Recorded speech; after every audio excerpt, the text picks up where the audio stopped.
Hello, I'm Aaron Hampton with EOTech. One of the common questions we get asked is, hey, what do I bring to the range? So since we came out here to show you how to bore sight in zero, we're going to talk to you about what's in the range bag. Obviously the important things are having eyes and ear protection, targets, it's a big thing. Bring in your rifle and your optic, and I like to bring a spotting scope so that I don't have to spend as much time walking back and forth down range. It's also really helpful if you're at a public range where you don't necessarily have control of the line. This way you can utilize that precious range time a lot more efficiently. But in addition to that, there's some nice to haves, and there's a few things that I think are needs to have. So I kind of stock my range bag based on which range I'm going to and what I plan on doing for the day. One of the really important things, and a lot of people tend to overlook this, is making sure you bring the right magazines and the right ammunition for the weapons platform that you're bringing. You also want to make sure that you bring the appropriate targets, so that you know for a fact the range you're going to actually has those targets. So since we're zeroing, I wanted to make sure that I brought some zeroing targets with me.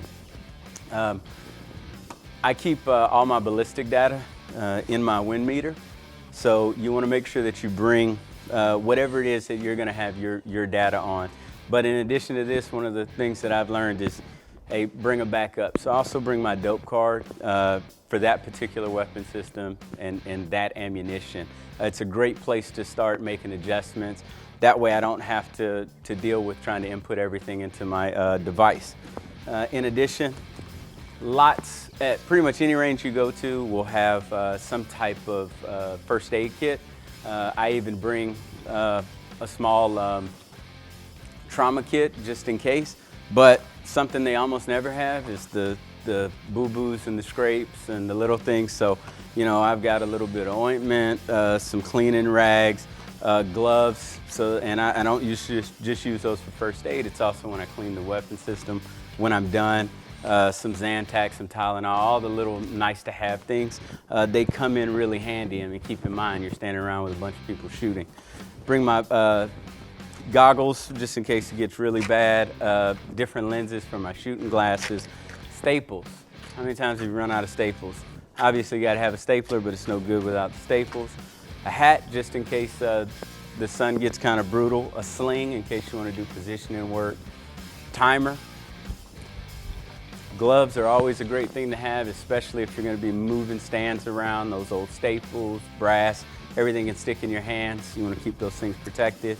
My rear bag, a lot of times at a range I'll use my bipod or whatever the range has set up, sandbags, but I like to have my own rear bag. And one of the last couple of things, sunscreen and bug spray. I keep these in my bag right along with some trash bags because we want to leave the place as nice as we found it, or even a little bit better. And then last but not least, pins, zip ties, a highlighter so that I can mark my target and reuse them, saves me a little money, and then extra batteries, not just for my device but also for my Hearing Pro. So when you put all this stuff together, you keep it in your bag, it's a minimal investment, but we all have time constraints in our lives, and getting out to the range is really important. So when we can spare the time to get out there, it's best to make the most of it. So spend a little bit of extra money, put together a good range bag. Now you're prepared for all the contingencies. You can have a great time.